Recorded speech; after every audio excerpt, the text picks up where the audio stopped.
गोंधळ, नाराजी आणि भावनिक खच्चीकरण झालेले असताना सुनेत्रा पवार यांनी उपमुख्यमंत्री म्हणून शपथ घेतली. महाराष्ट्राचे पहिले मुख्यमंत्री यशवंतराव चव्हाण यांच्या समाधीचं दर्शन घेऊन त्यांनी कामाला सुरुवात देखील केली. पण 28 जानेवारी, ज्या दिवशी अजित पवार यांचा अपघाती मृत्यू झाला, त्या दिवसापासून राज्याचं राजकारण कमालीचं आपल्याला पाहायला मिळतंय.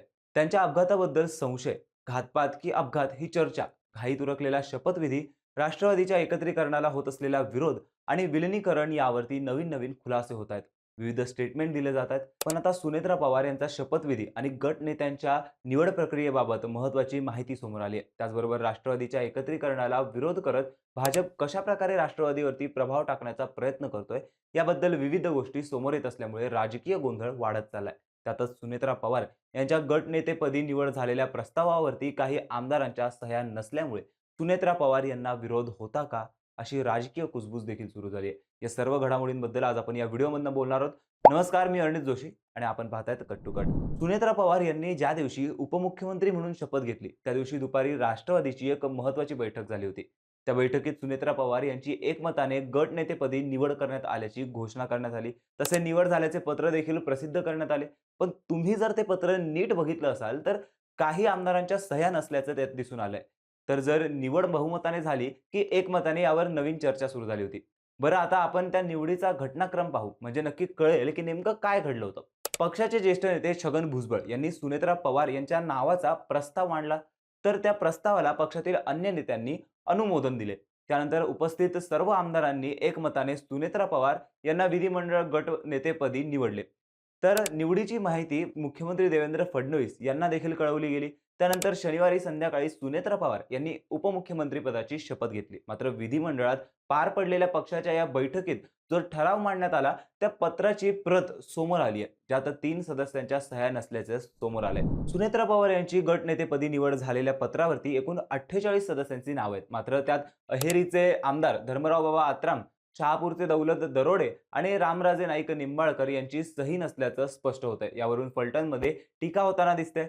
राष्ट्रवादीचे पदाधिकारी शिवरूपराजे खर्डेकर यांनी रामराजे निंबाळकर यांच्यावरती टीका केली आहे. शिवरूपराजे खर्डेकर म्हणाले की महाराष्ट्र राज्याला पहिल्या महिला उपमुख्यमंत्री म्हणून आमच्या नेत्या श्रीमती सुनेत्राताई अजितदादा पवार यांची आज ऐतिहासिक नियुक्ती झाली.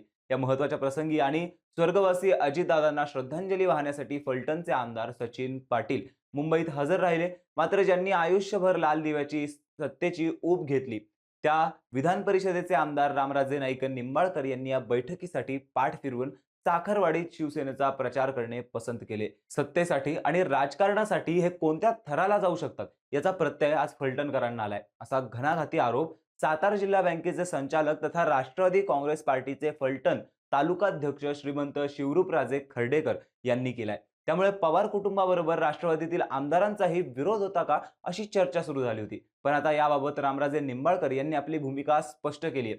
रामराजे निंबाळकर म्हणाले की आपली पत्रावरती सही नाही, म्हणजे आपला विरोध आहे असं नाही. आपण त्या ठिकाणी उपस्थित नव्हतो, त्यामुळे आपली सही नव्हती, असं रामराजे निंबाळकर यांनी स्पष्ट केलंय.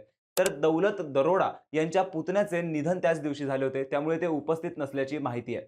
तर आता पवार कुटुंबाचा सुनेत्रा पवार यांच्या शपथविधीला विरोध नाही, तर वेळेला विरोध होता, अशी माहिती समोर आली आहे. सुनेत्रा पवारांच्या शपथविधीला शरद पवार कुटुंबाचा विरोध नव्हता. मात्र अजित पवारांचे 10वे होईपर्यंत तरी थांबावे, असे सर्व कुटुंबाचे मत होते. उपमुख्यमंत्री होण्यासाठी शरद पवारांच्या पक्षातून अन्य कोणीही इच्छुक नव्हते, अशी ही माहिती समोर आली आहे. सर्वात पहिल्यांदा सुप्रिया सुळे यांना उपमुख्यमंत्री व्हायचे होते, अशी चर्चा होती. पण सुप्रिया सुळे यांनी आजवर कधीही राज्य सरकारच्या कारभारात हस्तक्षेप केलेला नाही किंवा तसा प्रयत्नही केलेला नाही. त्यांचे राजकारण आजवर संसदीय प्रणालीवरती राहिलेले.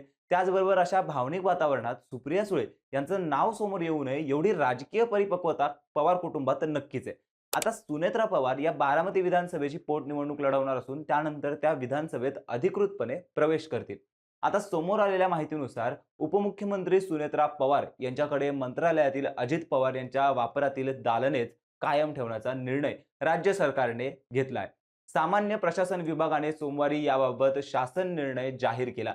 अजित पवार यांच्या कार्यालयासाठी 5व्या, 6व्या आणि 7व्या मजल्यावरील दालने देण्यात आली असून तीच दालने सुनेत्रा पवार यांच्यासाठी कायम ठेवण्यात आली आहेत. दरम्यान सुनेत्रा पवार आपल्या पदाची सूत्रे या आठवड्याखेरीज स्वीकारण्याची शक्यता वर्तवण्यात येत आहे. अजित पवार यांच्या निधनानंतर उपमुख्यमंत्रीपदी शपथ घेतलेल्या सुनेत्रा पवार यांच्याकडे राज्य उत्पादन शुल्क, क्रीडा व युवक कल्याण, अल्पसंख्याक आणि औकाफ ही खाती सोपवण्यात आली आहे. मालबार हिल येथील देवगिरी हे प्रशासकीय निवासस्थानही सुनेत्रा पवार यांच्याकडे कायम ठेवले जाण्याची शक्यता आहे. उपमुख्यमंत्री तसेच विरोधी पक्षनेते असताना अजित पवार यांचे वास्तव्य देवगिरी येथे राहिले होते.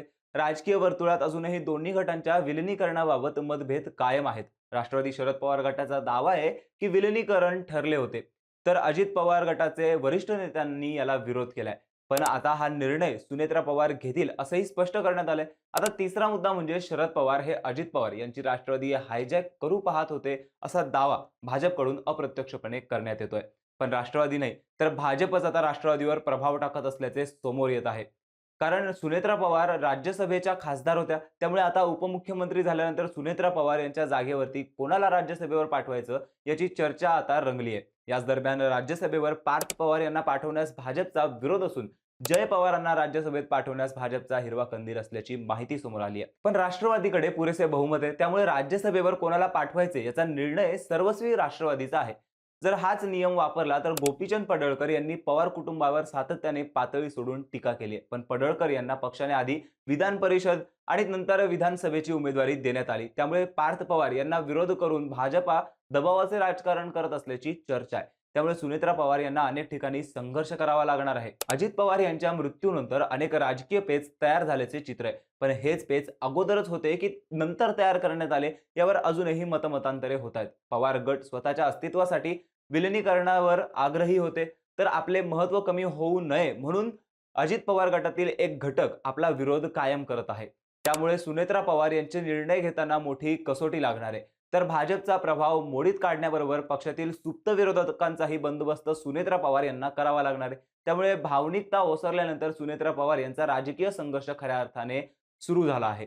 तर आता या सगळ्या राजकीय घडामोडींवरती तुमचं मत काय आणि सुनेत्रा पवार या शरद पवारांच्या राष्ट्रवादी सोबत जुळवून घेतील की नाही याबद्दल तुम्हाला काय वाटतं हे कमेंट करून नक्की सांगा.